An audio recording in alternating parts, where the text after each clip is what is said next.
오늘 우리 함께 은혜 받을 말씀은 요한복음에서 보도록 합니다. 우리 요한복음 6장인데요. 1절부터 좀 길지만 15절까지 교독으로 읽도록 하겠습니다.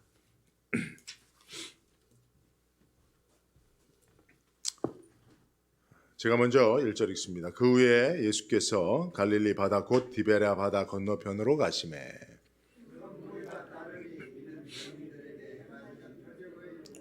예수께서 산에 오르사 제자들과 함께 거기 앉으시니 예수께서 눈을 들어 큰 무리가 자기에게로 오는 것을 보시고 빌립에게 이르시되 우리가 어디서 떡을 사서 이 사람들로 먹게 하겠느냐 하시니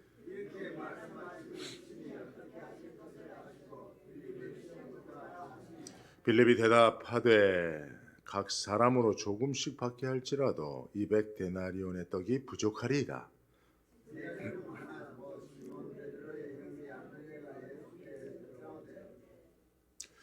여기 한 아이가 있어 보리떡 5개와 물고기 2마리를 가졌나이다. 그러나 그것이 이 많은 사람에게 얼마나 되겠삼나이까.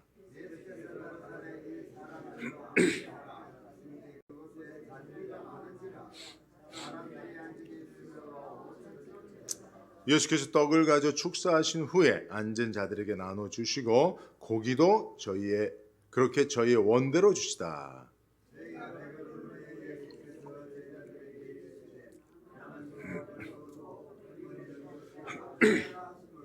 이에 거두니 보리떡 5개로 먹고 남은 조각이 12바구니에 찼더라.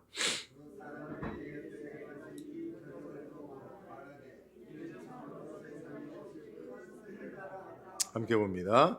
그러므로 예수께서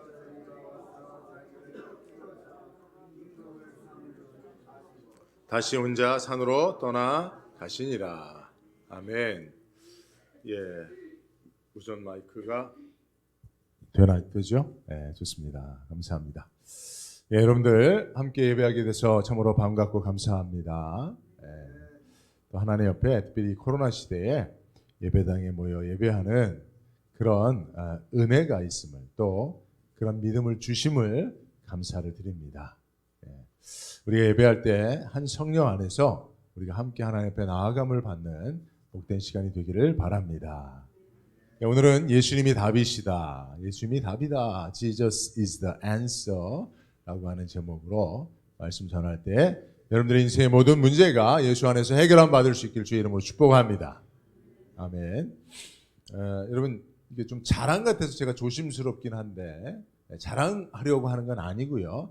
여러분 너른 마음으로 이해하고 들어오시기 바랍니다. 제가 대학교 다닐 때 장학금을 3번을 탔어요.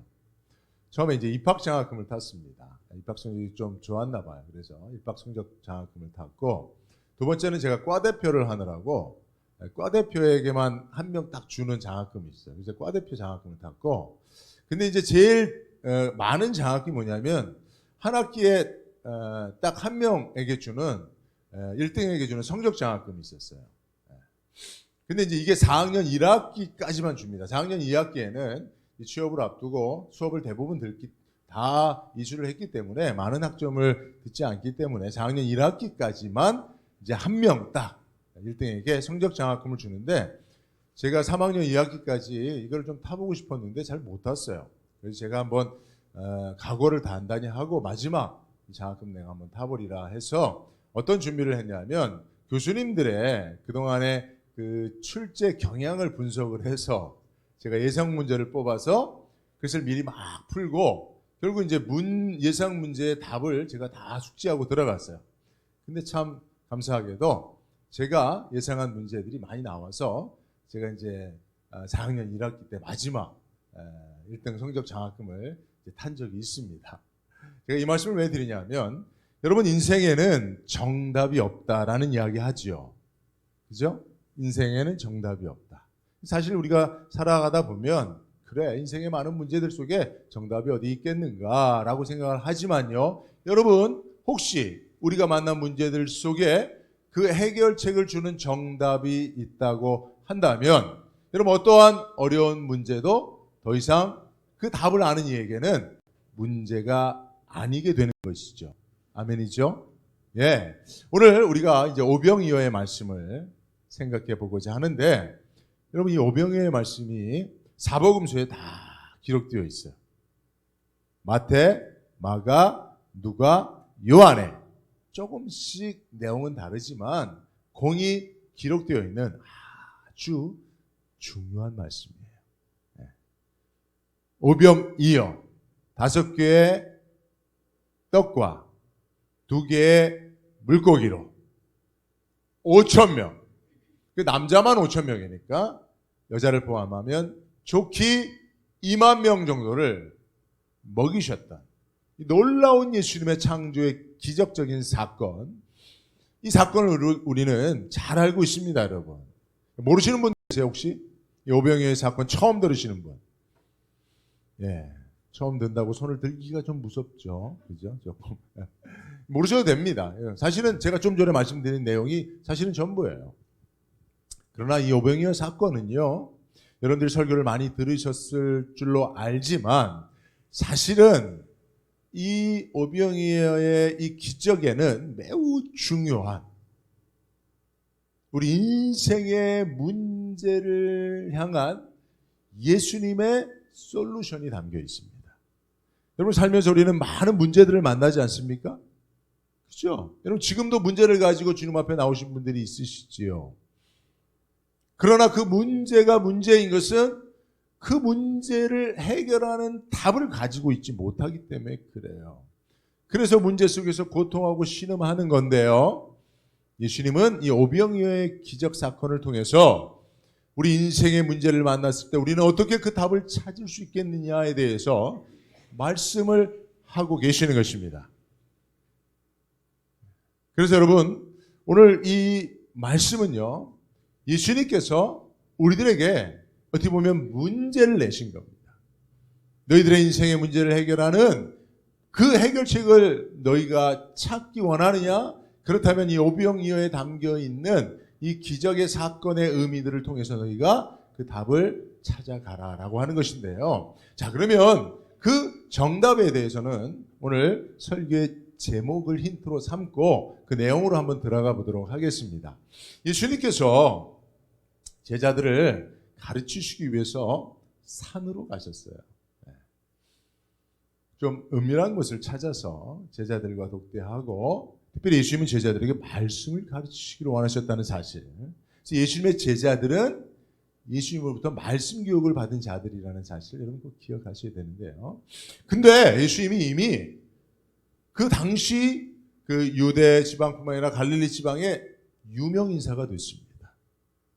그래서 예수님을 막 따라다니는 사람들이 많이 있었어요. 그래서 예수님이 제자들과 좀 따로 제자 훈련을 시키고 싶었지만 많은 사람들이 예수님을 따라 모여들었습니다. 그래서 예수님과 제자들이 있는 산에 수많은 사람이 운집하기 시작했는데 그들이 한 2만 명쯤 됐다는 거예요. 여러분 놀라운 사실 아닙니까? 그죠? 네. 그러자 예수님께서, 사실 여러분 예수님은요, 한 사람을 찾아가 만났을 때는 상담을 해주세요. 그를 치유해 주세요. 그러나 수많은 사람들이 모였을 때는 예수님은 말씀을 가르치십니다. 교사가 되셔서 말씀을 가르치십니다. 그래서 저희도 여기 수많은 성도님들이 모여 계시기 때문에 제가 말씀을 가르치는 겁니다. 근데 여러분 놀라운 것은 예수님께서 말씀을 한번 가르치기 시작하면 몇 분 정도 설교하셨을까요? 몇 분 설교하셨을까요? 여러분 제가 오늘 여러분들에게 말씀을 설교할 때 몇 분 정도 하시길 원하세요? 제가 지난 주간에 동기 목사님 2분 만나서 교제했는데 한 분이 그러시더라고요. 목사님은 설교 몇 분 정도 하세요? 그래서 저희 한 30분 정도 하려고 하는데 꼭 한 40분까지는 가는 경우들이 많더라고요. 그러니까 그거에 대해서는 아무 말 안 하고, 자기가 아는 목사님이 계신데 너무 훌륭하고 성도들이 너무 좋아하는 목사님인데 그분은 설교를 딱 15분 한다는 거예요. 성도들이 너무나 좋아한다는 거예요. 15분 하는 설교를 성도들이 좋아한다고 하는 그 말에 내가 현혹돼서 유혹을 받고 있어요, 지금. 성도들이 좋아한다면야 뭐 제가 사약이라도 마시죠. 뭐 여러분들의 행복을 위해서라면. 근데 그 잘 안 돼요. 여러분 제가 노력은 하고 있지만 그러려면 과정이 좀 필요하니까 여러분 기도해 주시길 바라고요. 근데 여러분 뭐 오늘날 성도들은 설교를 한 15분 들으면 너무나 좋아하고 그거로 충분하다고 생각할지 모르지만 예수님 시대에는 안 그랬어요. 왜냐하면 예수님이 설교를 오래 하셨거든요. 오늘 말씀해 주다 보면 예수님께서 설교를 시작했는데 날이 어두워져 버렸어요. 여러분 당시에는 무슨 뭐 조명기구나 이런 것이 없기 때문에 여러분 예수님의 설교가 뭐 어두워질 무렵에 시작된 건 아닐 거란 말이에요. 그죠? 밝을 때 시작이 됐지만 그 설교가 2시간, 3시간, 4시간, 5시간 계속 되니까 해가 뉘엿뉘엿 넘어가고 날이 어두워져 버렸어요. 그러면 어느 때가 된 거예요? 저녁 때가 된 거예요. 그러니까 여러분들이 예수님 시대에 안 태어난 걸 감사하시길 바랍니다. 예수님에게 설교 듣는데 여러분 졸 수 있어요? 여러분 예수님이 앞에서 설교하는데 그걸 졸고 딴 생각하고 그럴 수 있습니까? 예, 망령된 행동이겠죠. 그때 설교를 한 15분, 20분, 30분 하는 게 아니고 4시간, 5시간씩 하니까 해 떨어질 때까지 지금 설교하니까 예, 여러분 이 시대에 태어난 게 감사합니다. 여러분 웃질 않으시네. 네. 여러분 책망하는 말이 아니고요. 어쨌든 여러분 그렇게 저녁 때가 된 거예요. 그러니 예수님께서 당신의 말씀을 들어온 그런 분들에게 그 무리들이 배고픈 것을 보시고 제자들에게 말씀하십니다. 야, 이 많은 사람들 식사 때가 됐는데 어떻게 좀 먹을 것을 사서 줄 수 있지 않겠니? 어떻게 하면 방법이 있겠니? 라고 물으시는 거예요. 근데 이 질문에는 예수님의 또 다른 의도가 있는데 6절을 보니까 제자들을 시험코자 하심이라고 그랬어요. 예수님께서 그 무리를 위해서 무엇인가 먹을 것을 준비할 필요가 있다는 말씀을 생각을 하시고 예수님은 이미 그 답이 있었습니다. 그 방법이 있으셨어요. 그러나 이것을 제자들에게 시험 문제로 내놓고 계시는 거예요. 왜 그럴까요?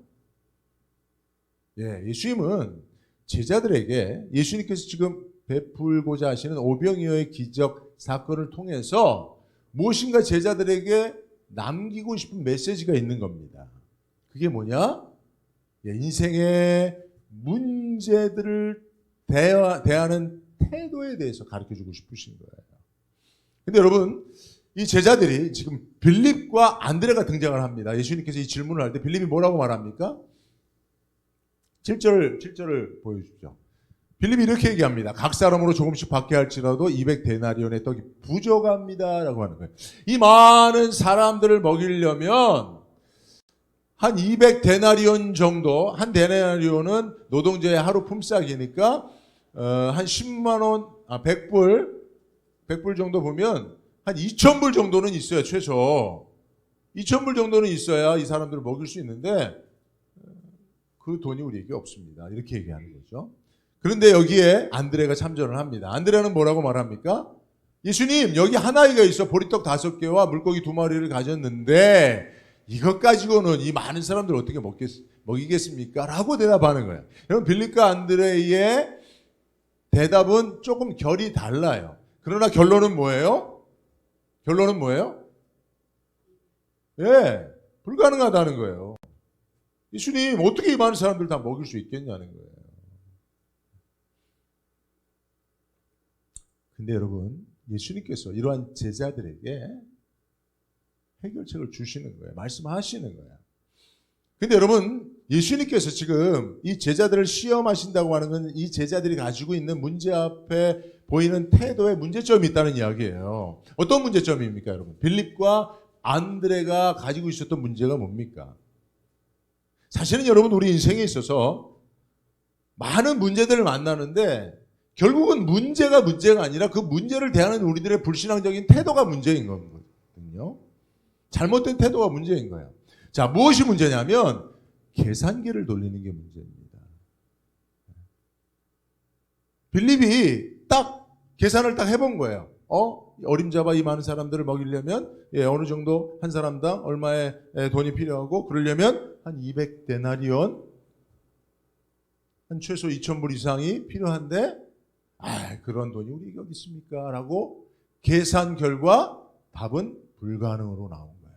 안드레도 마찬가지입니다. 안드레는 자기가 우리들이 가지고 있는 것에 비해서 우리의 문제가 너무나 크기 때문에 우리가 가지고 있는 것으로는 문제를 해결할 수 없습니다라고 하는 거예요.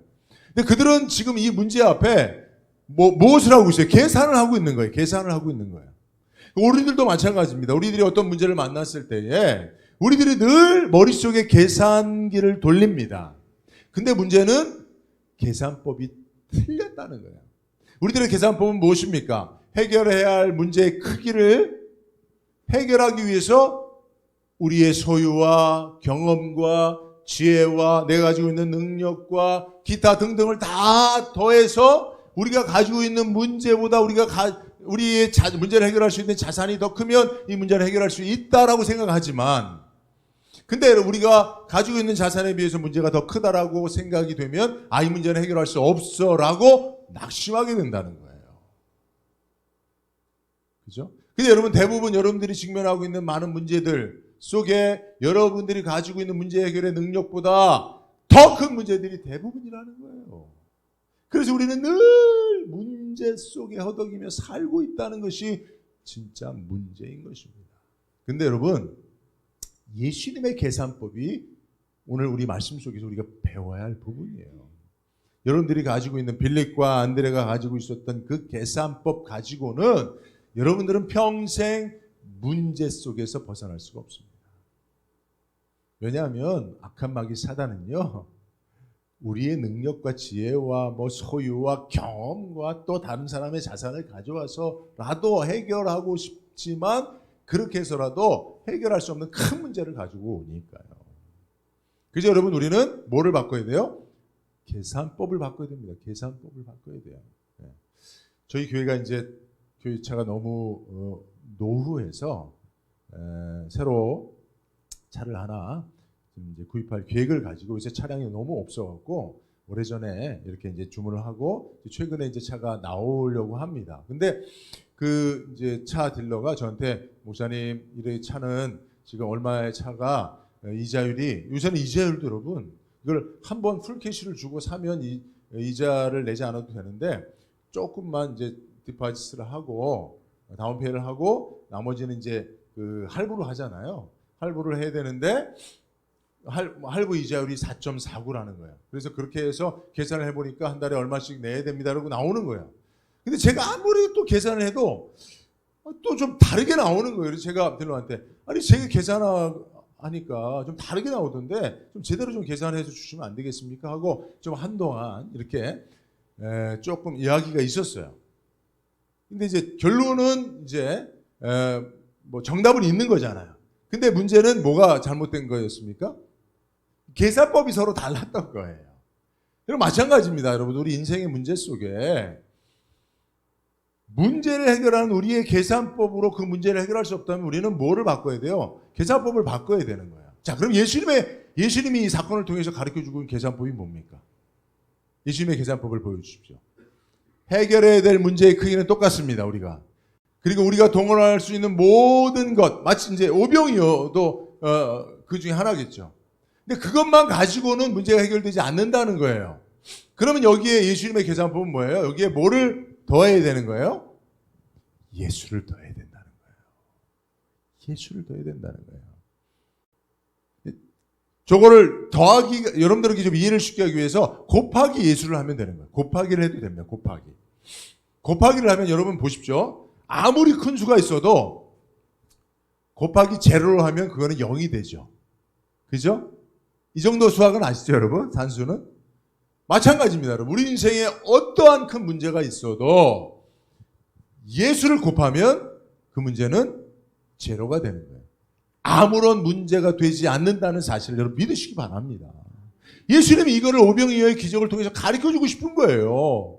많은 사람들은 기적을 통해서 와 대단하다, 예수님 쫓아다니면 먹을 게 많겠구나 라고 예수님을 쫓아다녔지만, 그러나 예수님은 그 기적을 통해서 최소한 제자들에게만큼은 너희들의 인생에 찾아오는 많은 문제들을 해결하는 방법을, 너희들이 가지고 있는 계산법 가지고는 해결이 안 되고 불가능이라고 생각하고 너희가 낙심절망하니 내가 이 문제를 통해서 너희에게 가르쳐주는 나의 계산법을 따르라는 거예요.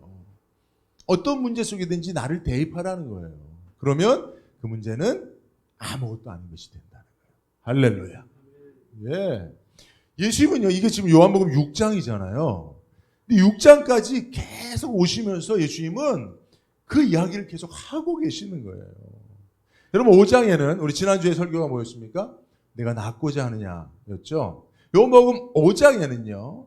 바로 예수님께서요. 지금 이 요한복음 6장 오병이어 사건을 통해서 예수님의 계산법을 말씀하시는데 이미 예수님은 이것을 구체적으로 방정식으로 말씀하시기 이전부터 계속 이것을 가르쳐 주셨어요. 요한복음 5장에는 38년 된 병자의 문제가 있었습니다. 이 오랜 질병의 치유가 그의 문제였죠. 그래서 그는 그의 계산법으로는 베다스다 연못, 치유가 가능한 치유의 기능이 있는 연못, 거기에 물이 동할 때 첫 번째로 넣어줄 사람이 있으면 나는 오랜 질병이라도 치유받을 수 있다라는 계산법을 가지고 있었어요. 근데 뭐가 문제입니까? 물이 동할 때 이 38년 된 병자를 물에다 넣어줄 사람이 있어요, 없어요? 없는 거예요. 그러니까 이 사람의 문제는 38년이 아니라 380년이 지나도 해결 안 되는 문제로 존재하는 거죠. 근데 그런 인생의 문제 앞에 그 문제를 해결하지 못하여 고통하는 자를 예수님이 찾아가셔서 딱 만나니까 어떻게 됐어요? 예수님이 딱 그 문제 속에 그 방정식 속에 그 계산법 속에 들어가니까 차를 들고 일어나는 겁니다. 할렐루야. 예. 예수님이 보여주신 게 뭡니까? 너희들의 계산법을 해결될 수 없는 그 오래된 질병의 치유의 문제, 내가 대입되면, 내가 개입하면, 나를 계산에 포함시키면 해결될 수 있다는 거예요. 4장은 뭡니까? 4장은 수가성 여인의 사건입니다. 수가성 여인의 문제는 뭡니까? 영적인 목마름이에요. 영적인 갈망이에요. 그래서 이 영적 갈증을 위해서 이 여인은 어떻게 문제를 해결하려고 했습니까? 예. 첫 번째 남편을 만나서 문제를 해결하려고 했어요. 해결이 안 돼요. 두 번째 남편을 만나면 해결될 줄 알고 두 번째 남편을 만나서 해결이 안 돼요. 그렇게 남편을 바꿔가면서 자기 인생의 영적인 목마름의 문제를 해결하기 위해서 노력했지만 안 되는 거예요. 그래서 그러면 사마리아 사람들이 예배하는 그리심산에 가서 내가 예배한 문제가 해결될 줄 알았는데 그것도 안 되는 거예요. 근데 그런 여인이 예수를 만나니까 물동이를 버려두고 인생의 변화를 경험하게 된 줄로 믿습니다. 그 여인이 평생에 해결하지 못했던 그 인생의 영적 갈증에 대한 문제 한순간에 어떻게 해결됐어요? 예수님 만나버리니까. 예수님이 그 여인을 만나니까. 그 여인의 계산법에 예수님이 들어가 버리니까. 요한복음 3장은 뭡니까? 니고데모의 문제예요. 니고데모의 문제는 뭡니까? 영생에 대한 문제입니다. 거듭남에 대한 문제예요. 그래서 니고데모는 바리새인으로서 철저한 종교 행위를 통해서 많은 율법 공부를 통해서 이 문제를 해결하려고 했습니다. 그러나 해결함을 못 받은 거예요. 그래서 밤중 늦게 이 고민 속에 빠져 있다가 예수님을 만나니까 해결이 된 줄로 믿습니다. 평생에 바리새인의 그 철저한 종교적 행위를 통해서도 해결할 수 없었던 그 문제가, 그 거듭남의 문제가, 영생의 문제가 예수님이 한번 딱 만나버리니까, 그 인생의 계산법 속에 예수가 들어와 버리니까 해결돼 버리는 거예요. 할렐루야. 요한복음 2장 한 가지만 더 얘기하죠. 제가 왜 이 이야기를 하는 줄 아십니까? 예수님께서 요한복음 6장의 이 사건을 통해서 구체적으로 제자들에게 그 방정식을, 그 인생의 문제 해결 계산법을 말씀하시기 전에 이미 예수님이 삶으로 다 보여주신 거예요. 요한복음 2장의 문제는 뭡니까? 가나 혼인잔치의 문제죠. 이 혼인잔치의 문제는 뭡니까? 포도주가 떨어진 거예요. 근데 그곳에 누가 계십니까? 예수님이 계십니까? 아무도 해결할 수 없었던 그 혼인잔치의 가장 큰 포도주가 떨어진 문제가 해결되어졌다는 겁니다. 이런 다양한 인생의 문제들 속에 자기들이 가지고 있는 문제 해결의 방정식, 계산법 가지고는 그 문제를 해결하기 위한 자산들 가지고는 안 되는 문제들이 예수님이 계시니까. 인생의 중요한 결혼의 문제가 해결이 되고, 영혼의 갈증이 해결이 되고, 거듭남의 문제가 해결이 되고, 오래된 질병의 문제가 해결이 되고, 오늘 이 배고픔의 문제가 해결되어지는, 가난의 문제가 해결되어지는 이 사건들이 요한복음에 계속 반복적으로 똑같은 그런 의미를 교훈을 가지고 지속되고 있는 거예요. 그리고 요한복음 6장에서 예수님께서 이 기적을 행하시면서 이제는 너희들의 계산법에 대해서 너희가 바꿀 때가 되지 않았냐고 구체적으로 시험 문제로 말씀하고 계시다는 사실 믿으시기 바랍니다. 예. 그래서 여러분 오늘 말씀은 다른 것 없어요. 내 인생의 문제 속에 예수님을 개입시키자 이거예요. 내 계산법을 바꿔서 이제 예수님이 내 인생의 문제를 해결하는 계산법에 예수님이라고 하는 이름을 두자 이거예요. 그러면 문제는 해결된다는 거예요. 여러분 오늘 이 본문 이후에 제자들이 배를 타고 갈릴리 바다를 건너갑니다. 근데 큰 풍랑이 일어나요. 근데 그 배에 어부들이 있었습니다. 어부 생활로 잔뼈가 굵은 그런 제자들이 있었습니다. 그러나 바다에서 일어난 풍랑의 문제 앞에 어부들은 속수무책, 자기들의 경험, 배를 타고 살아왔던 그 모든 지혜 다 속수무책이었어요. 근데 그 바다에서 큰 풍랑을 만난 그 배의 문제가 어떻게 해결됐습니까? 예수님이 그 배에 올라타시니까 해결이 된 거예요. 할렐루야. 여러분 우리가 인생을 항해에 비유하기도 하지요. 근데 그 항해에는 풍랑이 일어납니다. 잔잔한 듯 고요한 바다를 가는 것처럼 보이는 내 인생이 평안하다 할 때 내가 알지 못하는 큰 풍랑이 일어나서 큰 바람과 파도가 내 인생의 항해를 치기 시작하면 흔들거리는 겁니다.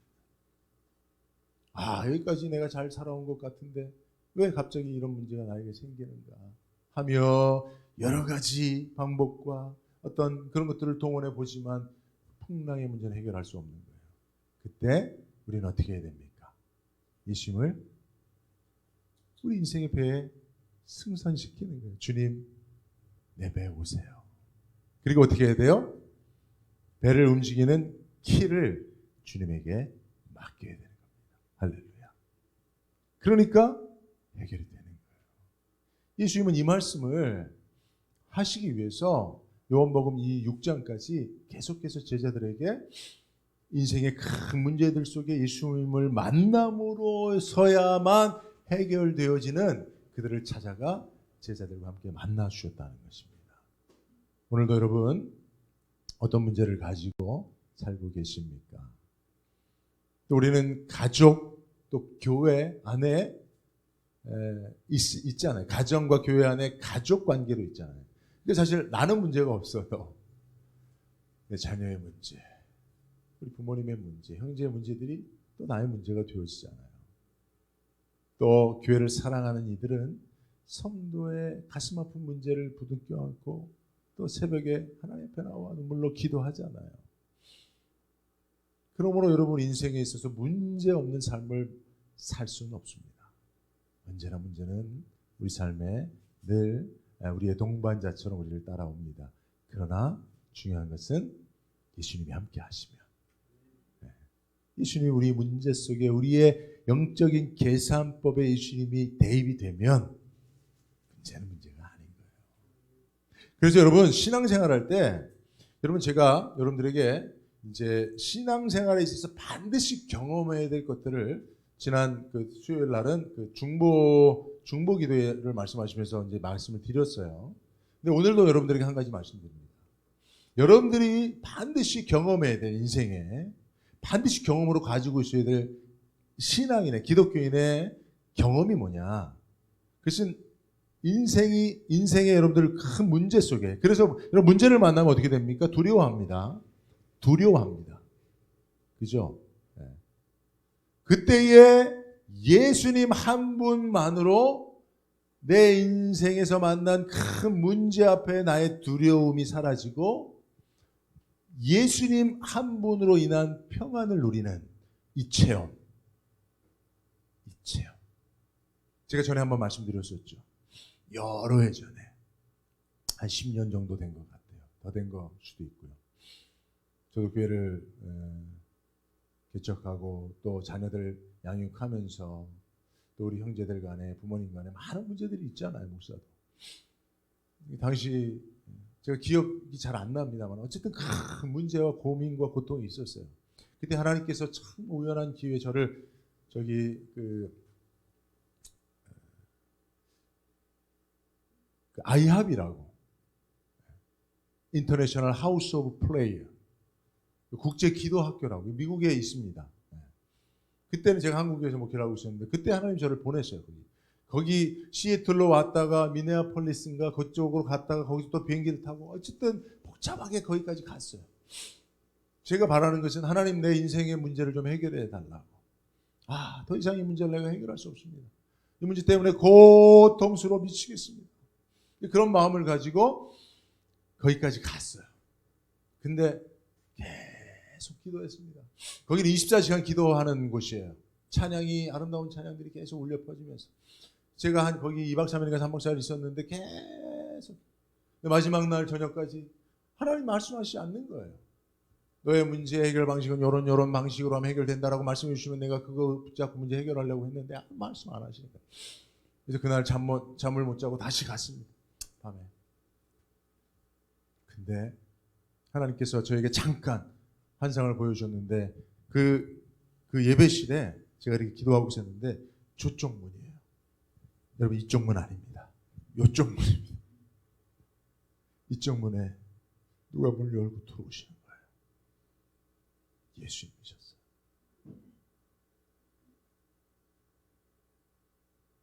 그리고 아무 말씀 안 하셨어요. 저한테 가까이도 안 오셨던 것 같아요. 제 기억으로는. 그냥 그쪽에 문을 열고 제가 내 인생의 고통의 문제 때문에 신음하며 고통하며 기도하는 그걸 아시는 주님이 저하고 한마디 말씀도 안 하시고 그분이 그냥 잠깐 문을 열고 저쪽에서 들어오셨어요. 거기 문이 있었는지 없었는지도 모르겠어요. 근데 제가 기도 중에 환상 중에 그쪽으로 들어오셨어요. 근데 놀랍게도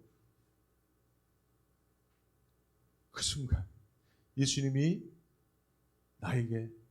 나에게 찾아오셨다고 하는 것을 내가 확신하는 그 순간 내가 그동안 계속해서 내 마음을 찢어놓고 괴롭혔던 문제들이 하나도 문제가 아닌 것처럼 여겨지더라는 거예요. 말로 형용할 수 없는 경험입니다. 말로 형용할 수 없는. 여러분 찬송가 혹시 찬송가 204장에 보면 예수로 나의 구주 삼고란 찬양이 있어요. 이 4절이 주 안의 기쁨 누림으로 마음의 풍랑이 잔잔하니 세상과 나는 간 것 없고 구속한 주만 보이도다. 예수님이 내 인생에 찾아오시니까 세상과 나는 아무런 관계 없고 그냥 예수님만 보이는 거예요. 근데 예수님만 바라봤는데 그거 하나뿐인데 아무 말씀도 안 하셨는데 그냥 그분이 나를 보고 계시고 그래서 나도 주님만을 바라봤는데 아무런 문제도 없는 자인 것처럼 내 마음에 평강이 찾아오고 기쁨이 찾아오더라고요. 이것이 나의 간증이에요. 이것이 나의 찬송일세. 후렴을 빨리 보여주셔야죠. 나 사는 동안 끊임없이 구주를 찬송하리로다. 문제는 여전하지만 문제는 해결된 것 같지 않지만 예수를 만난 이 간증 이것이 감사와 찬송이 되었을 때 문제 속에서 나는 주님을 찬양하는 자로 내 인생이 변화되어 있었다는 거예요. 요한복음에서 주님은 나는 뭐뭐이다라고 계속 말씀하세요. 에고 아이미라고 하는 뜻인데 헬라어로 보면 나는 선한 목자다. 여러분 양들에게 있는 모든 문제 선한 목자 대신 주님 만나면 양들에게 있는 문제는 더 이상 양들의 문제가 아닌 거지요. 목자의 문제가 되는 거예요. 목자가 해결해 주시니까. 할렐루야. 나는 부활이요 진리요 생명이니 죽음 앞에 두려워하는 자들이 예수님 만나면 그가 영원히 사는 영생의 문제는 그의 문제가 되지 않는 거예요. 부활의 주님 때문에. 요한복음은 그것을 계속 말하고 가르쳐주고 있습니다. 주님의 호소입니다. 오늘 이 말씀을 여러분들 믿음으로 받아들이길 바랍니다. 말씀을 맺도록 하겠습니다. 오늘 결론적으로 보면 15절에 보면 이런 말씀이 있어요. 그러므로 예수께서 저희가 와서 자기를 억지로 잡아 임금 삼으려는 줄을 아시고 다시 혼자 산으로 떠나가시니라 했어요. 여기 보면 주님이 이 무리들에게 오병이어의 기적을 베푸시고 도망을 가세요. 저 같으면 기적에 취해 있는 자들 앞에 딱 그 가운데 있으면 얼마나 아마 행가래를 쳐줬을 것 같아요. 예수님 화이팅! 예수님 할렐루야! 예수님 당신이 최고예요! 막 그걸 누리고 싶을 거 아니에요. 근데 예수님이 도망가요. 왜요? 그들이 예수님을 임금 삼으려는 줄. 근데 여러분 왕으로 주님을 삼으려고 한다는 게 예수님을 도망가게 하는 데는 이유가 있어요. 그게 뭡니까? 단어가 뭐가 있기 때문에 그래요? 억지로요. 억지로. 여러분 우리도 신앙생활 하면서요. 예수님의 능력을 믿고요. 또 예수님의 기적을 경험하고요. 예수님을 붙잡아가 억지로 자기 문제 해결자를 삼으려고 할 때가 있습니다. 여러분 그거 잘못된 거예요. 그럼 주님 도망가죠. 왜 그런지 아세요? 주님은 그들이 자기들의 인생의 문제를 해결해 줄 왕으로서 예수님을 억지로 자기 인생에 가져다 쓰려고 했지만 예수님이 도망가신 이유는 예수님은 그들이 바라고 기대하는 왕보다 더 크신 분이었기 때문에 그렇습니다. 더 능력 있는 분이셨기 때문에 그렇습니다. 예수님은 한 사람의 문제뿐만 아니라 그의 가정과 가문과 그가 속해 있는 모든 사회와 나라와 민족과 우주를 해결할 수 있는 그런 구원자신데 내 문제 속에서만 예수님을 데렸다가 잡아다가 억지로 내 문제를 해결하려고 한다면 우리가 생각하는 것보다 더 크게 우리를 사랑하시고 내가 가지고 있는 문제보다도 더 큰 능력으로 우리 문제를 해결해 주시는 예수님이 제한을 받으시는 거죠. 우리는 예수님을 제한해서는 안 됩니다. 그러므로 그저 예수님이 우리 삶에 오시도록 그리고 그분이 그분의 능력과 그분의 생각과 그분의 계획대로 우리 인생을 마음껏 만지시도록 그저 마음을 활짝 열고 주님을 초청하는 것이 우리가 해야 할 일이라는 사실을 꼭 기억하시고 오늘 우리 가운데 오신 예수님 여러분들의 문제 속에 개입하사 여러분들의 문제를 해결해 주시기를 원하시는 그 주님의 사랑 앞에 여러분들이 아멘 하며 주님을 마음 깊이 다시금 영접하는 복된 은혜가 있기를 주님의 이름으로 축복합니다. 기도하겠습니다. 하나님 고맙고 감사합니다. 예수님이 우리를 얼마나 사랑하시는지요. 우리가 문제 앞에 낙심절망하여 고통할 때 주님이 내가 너의 문제를 해결해 주리라 말씀하시며 우리 삶 가운데 우리 문제 가운데 깊이 개입하시는 그 주님의 사랑 그 주님의 동행하심을 이 시간 바라보며 감사를 드립니다. 그동안은 나의 계산법으로 문제를 해결하려고 했다면 이제는 나의 계산법을 바꾸고 예수님을 나의 인생의 문제를 해결하는 해결자로 예수님을 답으로 받아들이는 예수님의 계산법으로 살아가는 우리 남가주 안디옥교회 모든 성도님들이 될 수 있도록 축복하여 주옵소서. 예수님의 이름으로 기도드리옵나이다. 아멘.